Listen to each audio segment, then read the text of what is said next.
ujue kusudi ni wakati wako wa kwenda mbele za Mungu na kumwambia Mungu, kusudi langu ni lipi?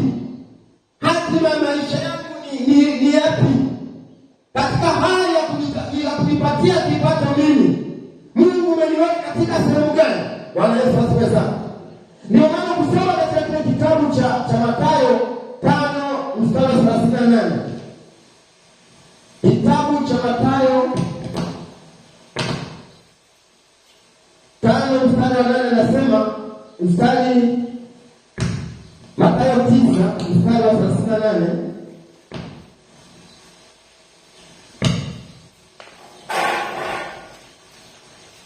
Anasema basi mwombeni Bwana wa mavuno apeleke watendakazi katika mavuno yake. Bwana Yesu asifiwe sana. Hili andiko linahusiana na kwamba unapomwomba Mungu, yeye Mungu ndiye anaweza kukupeleka katika nafasi ile ambayo amekuwekea wewe. Bwana Yesu asifiwe sana. Wakati mwingine tunaweza kutumia akili zetu na ujanja wetu tukafika mwisho. Wakati mwingine unawezekana hata kazi za mikono yako unazozifanya, wakati mwingine kusikia amani na hiyo kazi, lakini unaendelea kuifanya. Wajua kwenye niwaambia watu wa Mungu, si kila kazi unatakiwa ufanye. Mtu aliyokuta si kila kazi unatakiwa ufanye. Huwezi unakuja kanisani lakini huku unauza baa. Bwana Yesu asifiwe sana. Huwezi kuja kanisani huku unauza madawa ya kulevya ambayo hata serikali yenyewe imeyapiga vita. Kwa hiyo unapokoka ni wakati wako wa kumuuliza Mungu, nifanye nini? Mungu naye atakupeleka katika nafasi nzuri tu. Bwana Yesu asifiwe sana. Haleluya. Haleluya. Lazima Mungu atakupeleka katika nafasi nzuri tu. Atakupatia cha kufanya.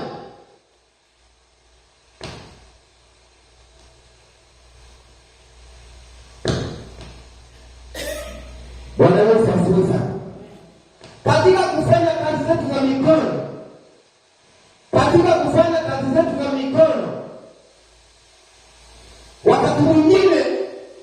wakati mwingine unaweza kusema kwamba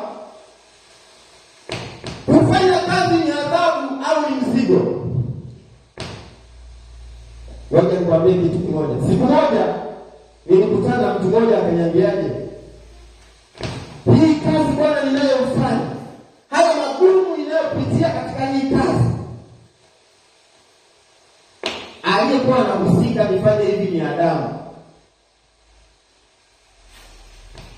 Hii jasho ninayoitoka kufanya kazi ni kwa sababu ya Adamu.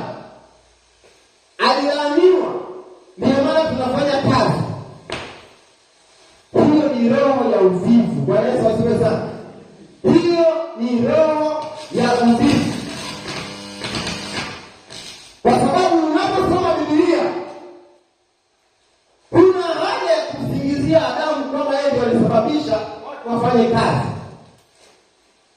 Ninaposoma Biblia ninagundua ya kwamba yuko aliye mwanzilishi wa kazi zote duniani. Bwana Yesu asifiwe sana. Bwana asifiwe watu wa Mungu. Ndio maana utakubaliana na mimi ya kwamba kitabu kile cha Mwanzo inahusu uumbaji wa Mungu ambao ameufanya hapa duniani. Bwana Yesu asifiwe sana. Unakuta Mungu aliumba mbingu na nchi. Hiyo ni kazi Mungu amefanya. Bwana asifiwe sana. Kwa hiyo kile kinachoonekana hata vile visivyoonekana, hiyo ni kazi ya Mungu aliyoifanya hapa duniani. Bwana Yesu asifiwe sana. Hiyo ni kazi Mungu aliyoifanya hapa duniani. Akaweka kila kitu. Wajua hii dunia ingekuwa jambo tu tusingeielewa. Lakini Mungu akasema kwamba ni vema na miti nayo ikawepo. Mungu akasema ni vema na nchi kavu ikawepo. Mungu akasema ni vema na anga ikawepo. Mungu akasema ni vema Jamani, hiyo si kazi ya Mungu aliyoifanya. Bwana Yesu asifiwe sana. Hiyo ni kazi ambayo Mungu ameifanya. Na ukiendelea kusoma maandiko, ilifika mahali Mungu akasema kila kazi aliyoifanya ni njema. Bwana Yesu asifiwe sana. Hebu ona hata kazi unayoifanya ya kwamba ni njema. Amen. Bwana Yesu asifiwe sana. Wala kila kitu chochote kile unapokifanya kwa moyo wote, yaani ukajiamini, ni sawa na mwanafunzi darasani. Mwanafunzi mzuri ambaye ana ufaulu mzuri ni yule anayependa kila somo. Haleluya. Wanafunzi wanawezekana wamewekewa wengine masomo 7, wengine wamewekewa masomo 10, wengine na masomo 12. Kwa sababu haya ukiyapenda vizuri, ukayasoma kwa bidii yote, ndiyo yatakayoweza kutoa katika maisha yako. Bwana Yesu asifiwe sana. Kwa hiyo kwa habari ya somo hili la kazi za mikono yetu, hapo ndipo jicho la Mungu linapoangalia. Kwa sababu Mungu ameahidi, amesema hivi, nitabariki kazi za mikono yenu. Haleluya. Bwana Yesu asifiwe sana. Bwana asifiwe sana. Usishtuke ninapokuambia Mungu anasema tufanye kazi kwa bidii. Kumbuka nilitangulia kukuambia hivi, tulianza kutafuta ufalme wa Mungu. Ndio maana somo la Jumapili iliyopita lilikuwa linahusu kwanza kutafuta ufalme wa Mungu, kujenga ufalme wa Mungu. La pili sasa ni kazi za mikono yetu. Bwana Yesu asifiwe sana. Na leo somo hili litenda kubadilisha maisha yako. Bwana Yesu asifiwe sana. Bwana asifiwe sana. Kwa sababu Mungu anapoleta neno lake, halileti neno lake kwa bahati mbaya. Inaonekana umehangaika na kutosha, lakini yuko anayezuia baraka zako usizipokee katika mikono yako. Umehangaika sana. Waswahili wanasema hata utogoi. Bwana Yesu asifiwe sana. Inaonekana yuko anayezuia usipokee kile ambacho Mungu alikusudia ukipate. Lakini kwa maombi haya siku hii ya leo, tutaenda kunyanyua mikono yetu na kumwambia Mungu sawa sawa na neno lake anasema ya kwamba utabariki kazi za mikono yetu. Nataka nikwambie Mungu ataachilia kibali juu yako. Sema amen. Amen. Sema amen. Kwa nini wapenda tunakwambia kwamba inawezekana yuko azuia? Ukisoma hata habari za Daniel, kwa habari ya kumwona Mungu, Danieli aliweza kufunga siku 20 ngapi? 21. Sio watumishi wa Mungu. Lakini Mungu anasema hivi, maombi yako Danieli yamekwisha kujibiwa, lakini yuko azuiaye. Bwana Yesu asifiwe sana. Sasa leo tutashughulika na yule azuiaye katika jina la Yesu. Bwana Yesu asifiwe sana. Yuko azuiaye. Wajua wakati mwingine Mungu anaangalia bidii yetu tunayoifanya. Bidii yetu tunayoiunganisha na yeye. Maana huwezi fanikiwa hata kwa kazi za mikono kama hujajiunganisha na mwenye kazi. Bwana Yesu asifiwe sana. Ndio maana nikakwambia mwanzilishi wa kazi duniani ni Mungu mwenyewe. Bwana Yesu asifiwe sana. Ukisoma Biblia yako vizuri, Adamu alipoletwa pale, Mungu akamwambia sasa. Yaani maana yake sasa kila kitu nimekwisha kukifanya. Kwa hiyo kinachotakiwa wewe Adamu sasa, itunze hii bustani. Bwana Yesu asifiwe sana. Ifanyeje? Itunze. Yaani maana yake ni kama mtu sasa anakukabidhi gari. Anakwambia hili gari halina makwaruzo yoyote. Hili gari litumie vizuri, ulitunze. Ndicho kitu ambacho Adamu aliambiwa, lakini wa kwanza kufanya kila kitu ni Mungu mwenyewe. Bwana Yesu asifiwe sana. Wa kwanza kufanya kila kitu ni Mungu mwenyewe. Mungu wa kazi. Sema amen. Mungu wetu ni Mungu wa kazi.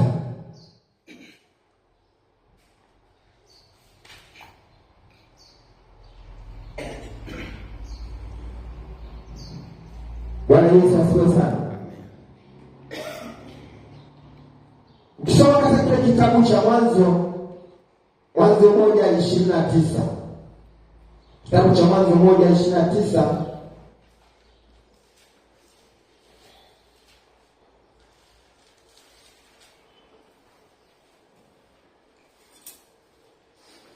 Mwanzo 1:29 nasema, Mungu akasema, tazama nimewapa kila mche utoao ulio juu ya uso wa nchi, na yote pia na kila mti ambao matunda yake yana mbegu, vitakuwa ndivyo chakula chenu.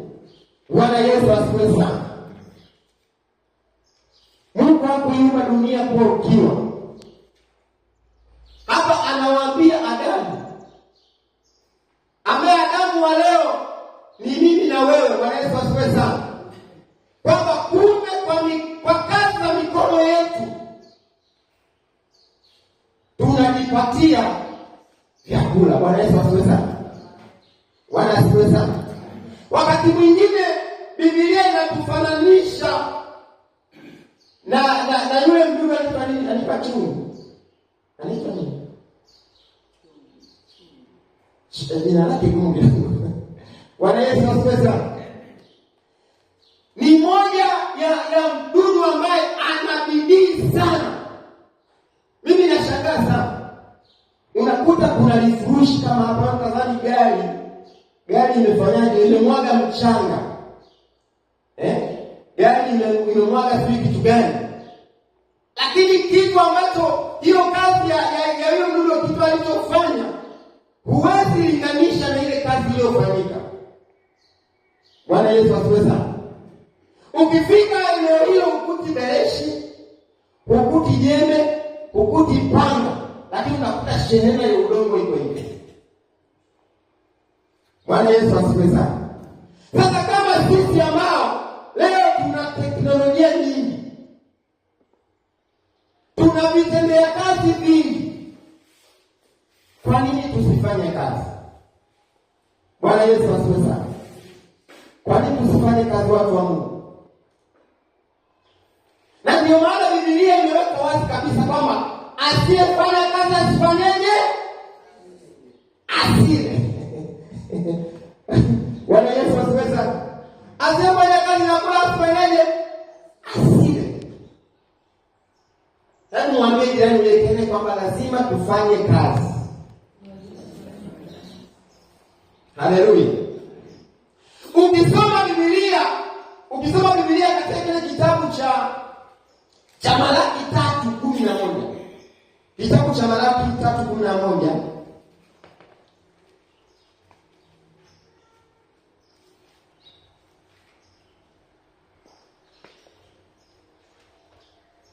Hakuna msomaji.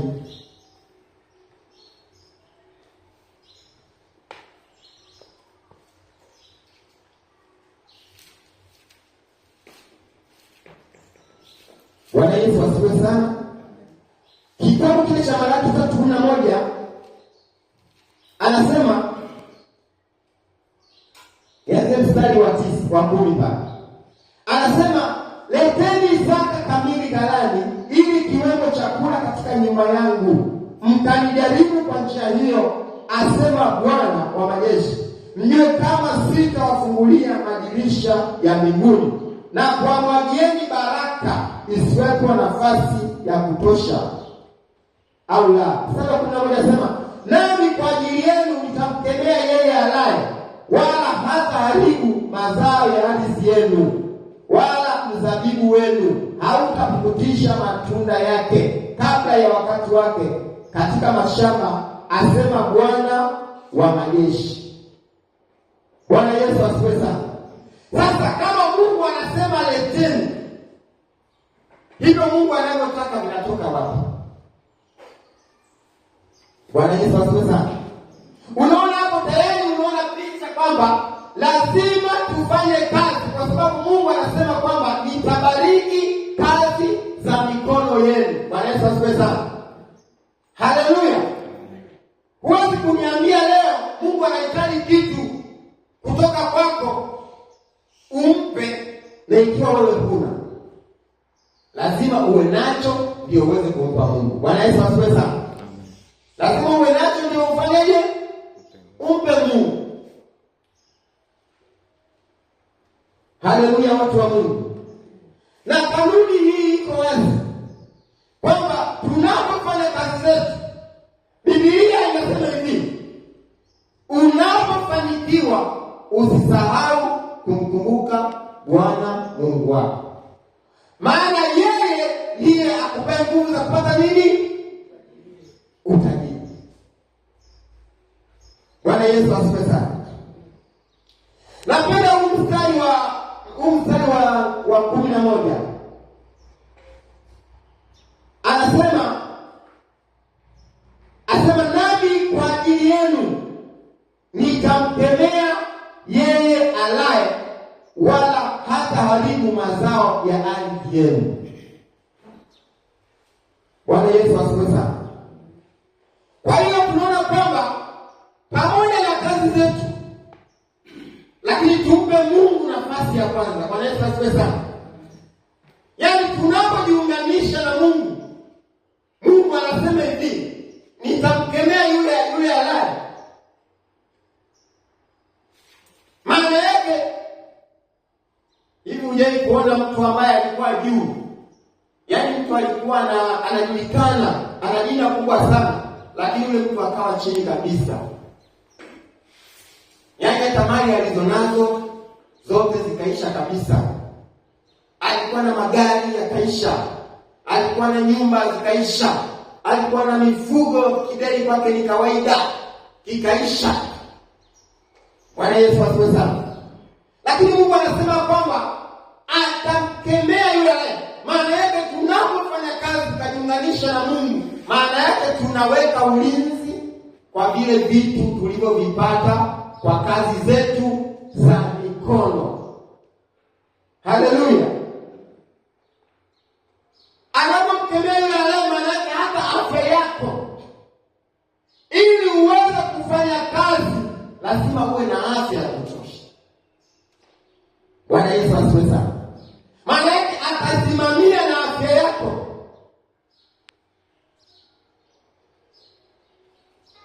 Kwa sababu unaweza hata kupata pesa zikaishia KCMC, zikaishia kwa waganga. Bwana Yesu asifiwe sana. Ndio maana kwa mtu wa Mungu uliokoka, unapoona dalili ambazo sio nzuri, kimbia magotini, mwambie Mungu. Bwana Yesu asifiwe sana. Kimbia mwambie Mungu. Mwambie Mungu, ni wapi nimeenda kinyume? Ni wapi Bwana nimekukosea? Mungu yeye ni mwaminifu. Bwana Yesu asifiwe sana. Mungu ni mwaminifu. Uliko unaendelea kupambana kupoteza pesa, lakini umerudi magotini ukamwambia Mungu jambo. Biblia inasema Mungu ni Mungu afunguaye njia mahali pasipokuwa na nini? Pasipokuwa na njia. Anasema akili zangu hazichunguziki. Mawazo ya Mungu yako juu sana. Mungu anajua maisha yetu, anajua kazi za mikono yetu, anajua kutoka kwetu na kuingia kwetu. Haleluya, watu wa Mungu. Haleluya, watu wa Mungu. Ndio maana nikakwambia ya kwamba maisha tunayoishi, nikakwambia usijidharau kwa haya ulionayo. Usijidharau ya kwamba wewe huna kitu. Nampenda mwimbaji mmoja, anasema yuko mfunga midomo ya dharau. Kama ahadi ya Mungu ni kuketisha wewe nikwambie, itatimia tu. Haleluya, itatimia tu, kwa sababu Mungu akisema amesema. Yeye si mwanadamu hata aseme uongo. Ninapokutahadharisha mtu wa Mungu ni kwamba usipishane na miujiza yako. Yakini Mungu amekuleta mahali hapa kwa kusudi lake, ya kwamba miujiza yake, baraka zake utazipokelea hapa. Ikafika mahali ukatoa mguu wako, unapishana na baraka zake, unapishana na muujiza wako. Bwana Yesu asifiwe sana. Amen. Ndio maana ukisoma wewe kitabu cha Mwanzo, Mungu alimweka Adamu katika bustani ya Edeni. Alipomweka katika bustani ya Edeni, Mungu alikuwa na desturi ya kumtembelea yule mwanadamu. Biblia inasema baada ya jua kupunga, Mungu alikuwa anaenda katika bustani ya Edeni. Akafika mahali, akamwita Adamu, Adamu, Adamu, uko wapi? Adamu akasema, nimejificha.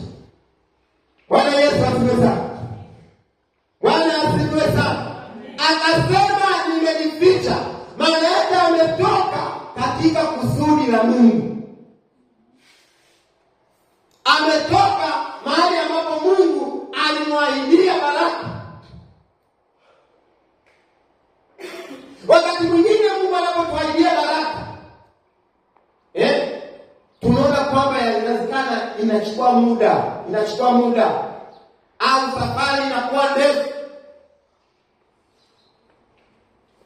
Kama wafikiri Tanzania, waulize wana wa Israeli. Wana wa Israeli Mungu aliwaidia katika nchi ya nini? Nchi ya Kanaani. Lakini safari haikuwa rahisi hata kidogo. Tunaona kwamba kuna wengine walirudi nyuma, kuna wengine walikata tamaa. Ndio maana leo tuna historia ya watu walioshinda, waliovumilia. Bwana Yesu asifiwe sana. Bwana Yesu asifiwe sana. Kwa hiyo usiogope hali unayopitia, mtu wa Mungu. Usiogope, maana wewe ni mtoto wa Mungu. Endelea kufanya kazi, haijalishi kazi ni ndogo kiasi gani, kwa sababu Mungu katika hiyo kazi ndogo ndiyo anakuinua. Bwana Yesu asifiwe sana. Mungu anapokuweka katika hali hiyo ndogo, katika kazi hiyo ndogo, inawezekana ni wakati wako wa kujenga shuhuda ya kwamba kuna wakati nilianzia hapa. Sema amen. Jana nilikuwa ninaangalia picha za watoto wangu walipokuwa wadogo. Nikajiuliza, nikasema kweli, kumbe hata saa nyingine kumbukumbu zinakuwa nzuri sana. Bwana Yesu asifiwe sana. Unakuta kalikuwa kadogo, kalikuwa kanalia, kalikuwa. Bwana Yesu asifiwe sana. Kumbukumbu ni nzuri sana, ili baadaye wajua mtu wa Mungu lazima uende na mahesabu ya kiroho. Sema amen. Lazima uende na mahesabu ya kiroho. Ndio maana hata katika maombi yako unaomba Mungu akusaidie, akufanikishe katika kazi zako za mikono, wakati mwingine weka rekodi. Si ndio jamani? Wakati mwingine weka nini? Weka rekodi. Ndio maana Biblia hii imejaa rekodi. Sio watumishi wa Mungu? Biblia imejaa rekodi. Ukisoma Biblia kwamba muda hauwezi kutosha, tukaangalia tu watu ambao wamebarikiwa katika Biblia. Tena Biblia inasema walikuwa na mali nyingi. Bwana Yesu asifiwe sana. Walikuwa na mali nyingi. Kama wafikiri Tanzania, soma habari za Suleiman. Alikuwa na mali nyingi mpaka anamjengea Mungu hekalu kwa vitu vya thamani. Si kweli watumishi wa Mungu? Alikuwa na mifugo mingi. Hii somo hili linanifundisha kwamba kuanzia sasa hivi nitafuta hata kuku anayepita pale nyumbani kwangu. Bwana Yesu asifiwe sana. Mungu anataka tuwe na vitu kwa utukufu wa nani? Kwa utukufu wake. Unataka ukifika pale Mungu anapiga kelele, unaokota mayai, unaangalia bustani kule mboga zimechanua vizuri. Unaona mvua ifanyie kazi. Bwana Yesu asifiwe sana. Ifanyie kazi. Huko Mungu kumbe ndio anaelekeza jicho lake kwa ajili ya kutubariki katika kazi zetu za mikono. Bwana Yesu asifiwe sana. Nilikwambia kwamba Mungu alifurahia kazi yake aliyoifanya.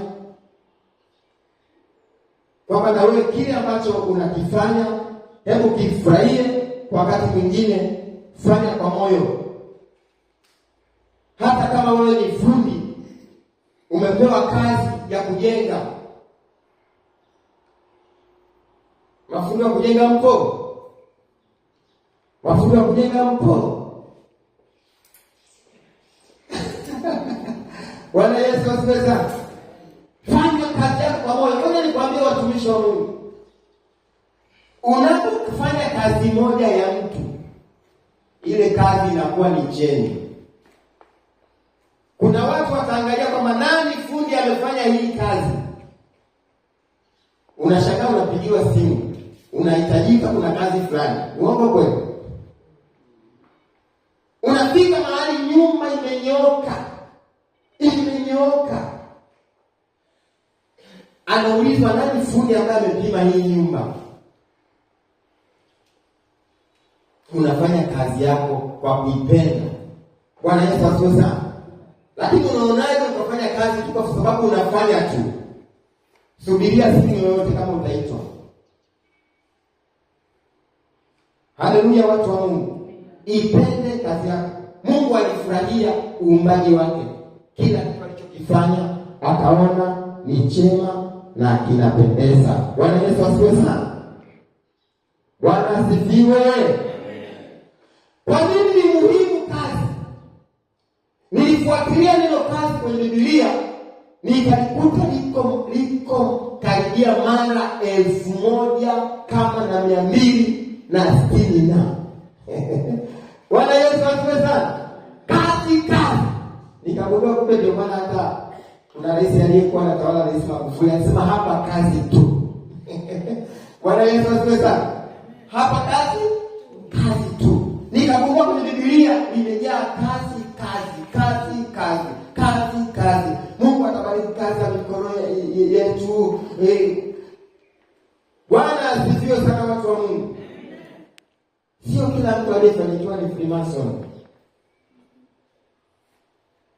Bwana asifiwe sana. Sio kila aliyefanikiwa ni nani?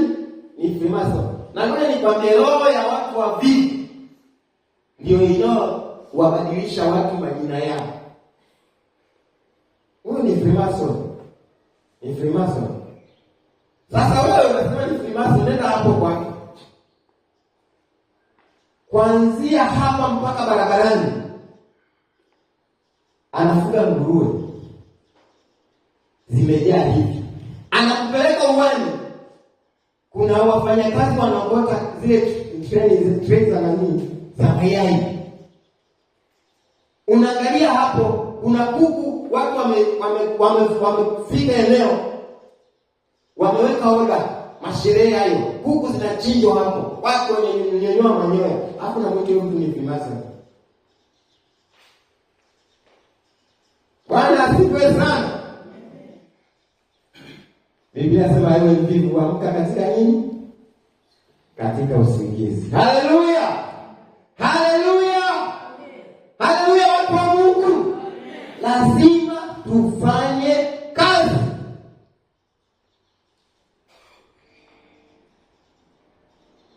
Somo la leo ni kazi tu. Bwana Yesu asifiwe sana. Kwa sababu hata mafundi wanaoshona hizi suruali wanaweka na nini? na mifuko. Na sasa hivi kuna mpaka zinaitwa wallet za kuwekea nini? Za kuwekea pesa. Bwana Yesu asifiwe sana. Bwana asifiwe. Lazima tufanye nini? Tufanye kazi. Nimekuambia kwamba kama huna kazi wewe muendee nani? Muendee Mungu. Mungu atakuonyesha kitu cha kufanya. Bwana Yesu asifiwe sana. Nilikutana na mtu akaniambia, bwana, hapa nilipo nina miradi mingi sana. Kuna wengine wanafanya kazi mpaka za mtandao. Yaani mwisho wa mwezi wao umekaa tu hapo nyumbani, 300,000 inaingia. 500,000 inaingia. Hivi ujao maisha hayajawa tu mepesi jamani. Yaani umekaa tu, yaani unadili na mtandao. Unadili na mtandao tu. Kuna bidhaa unazisambaza mtandao. Kipato kinaingia. Bwana Yesu asifiwe sana. Ndio maana nikakwambia leo kwa neema ya Mungu tutaenda kuiombea mikono. Sema amen. Bwana Yesu asifiwe sana. Amina. Niligundua kwamba mikono kazi yake ni kutoa, kazi yake ni kupokea. Hii mikono ina siri kubwa sana. Bwana Yesu asifiwe sana. Hii mikono ina siri kubwa sana. Na adui anaweza kucheza na mikono yetu pasipo kujua. Sasa huwa mara nyingi somo linapokuja mbele yetu linahusu mambo ya kipato kinachotokana na nguvu zetu na kazi za mikono yetu, lazima tuiombee mikono. Si ndio watumishi wa Mungu? Lazima tuiombee hiyo mikono. Ule kusema anakuambia kila ninachoshika hakishikiki. Yaani anashika pesa zinapepetuka. Hajui hata zimeishia wapi. Tunaenda kuiombea mikono. Bwana Yesu asifiwe sana. Bwana asifiwe sana. Kama kuna chochote ambacho kinazuia baraka zako usizipokee kwa kazi zako za mikono, tunaenda kumwomba Mungu siku hii leo. Bwana Yesu asifiwe sana. Kumbuka huu ni mwisho wa mwaka. Hivi siku ya Jumapili nyingine na kuna ndio itakuwa ya mwisho nadhani. Au itakuwa na nini?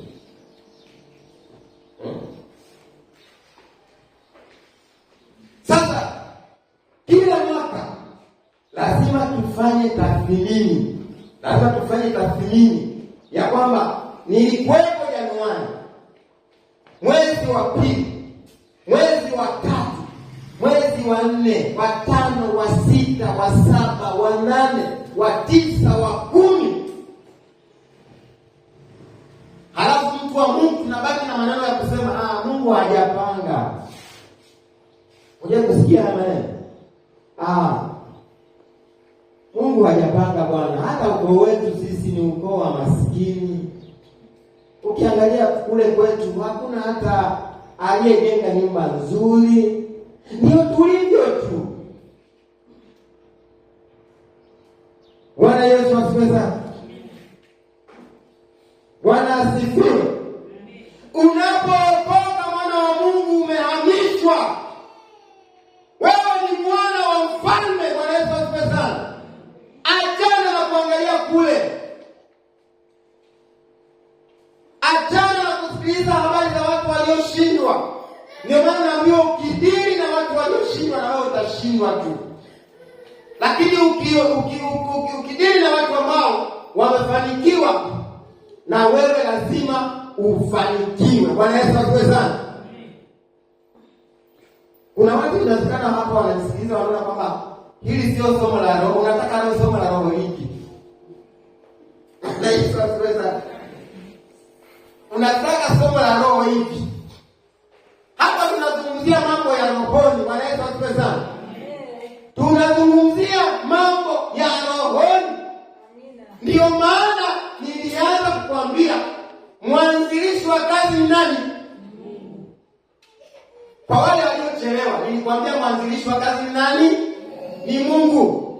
ndiye aliyefanya kila kitu. Kila kitu kikawa chema, kila kitu kikapendeza.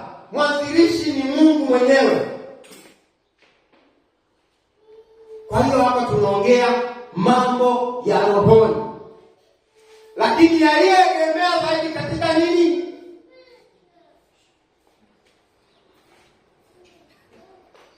Jamani, hivi mtu kanisani hatupendi pesa?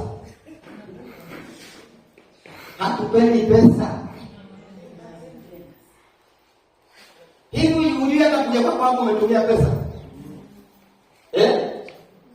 Ni uongo? Kuja hapo umetumia pesa. Kuondoka hapo utatumia pesa. Ukienda mjini utatumia pesa. Ukienda Dar es Salaam utatumia pesa. Miezi hii ya kutumia pesa. Januari ni pesa. Kila kitu pesa. Haleluya. Bwana Yesu asifiwe sana. Lazima tuangalie hiki kimtaro ambacho kinaweza kutusaidia. Bwana Yesu asifiwe sana. Kwa sababu wapendwa, ngoja niwaambie, tusiwe wanafiki wa kiroho. Bwana Yesu asifiwe sana. Bwana asifiwe. Pesa inahitajika. Hebu mwambie inawezekana naongea hapo kuna mtu hajasikia. Mwambie karibu na sikio lake kwamba pesa inahitajika.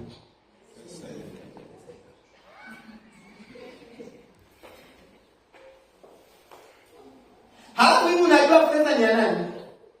Mungu. Mungu anasema fedha na dhahabu ni mali ya nani? Fedha na nini? Ni mali ya nani? Sema nazitaka kwa jina la Yesu. Wakati nilikuwa sijaokoka, nilikuwa mdogo sana, nilikuwa na mawazo finyu sana. Nilikuwa ninaona pesa. Yaani ninaona pesa nyingi hizo. Afu ghafla ninaamka hazipo. Bwana Yesu asifiwe.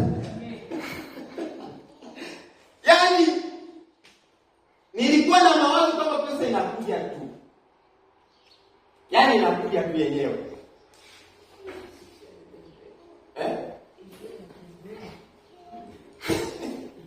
Yaani inakuja tu. Yaani naagiza tu njoo hiyo.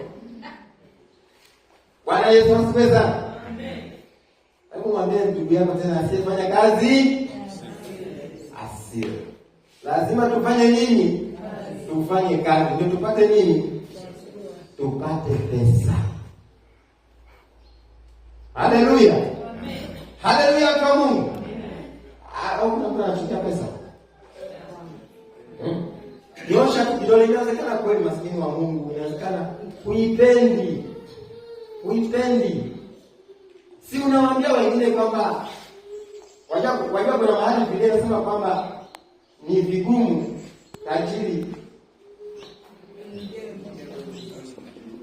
Watu wameitafsiri neno wanavyotaka. Bwana Yesu asifiwe sana. Wameitafsiri neno wanavyotaka wao. Bwana Yesu asifiwe sana. Amen. Ukisoma Biblia nzima imejaa matajiri. Bwana asifiwe. Amen. Na Biblia inasema kwamba mpenzi na ufanikiwe kama roho yako ifanyaje? Ifanikiwaje? Asema uwe na afya. Hivi mimi nawaza wakati mwingine kuna injili ambayo kuna watu wanaweza tu kuona jinsi ulivyo tu wakampokea Yesu kwa Bwana Mwokozi wa maisha yao bila kumwambia kitu chochote. Bwana Yesu asifiwe sana. Amen. Kwa sababu kusudi la Mungu ni kutubariki. Bwana Yesu asifiwe sana. Amen. Ni kutubariki. Na kukumbusha tena tunadili na mikono siku ya leo. Bwana Yesu asifiwe sana. Amen. Bwana asifiwe sana. Amen. Tunadili na nini? Na mikono.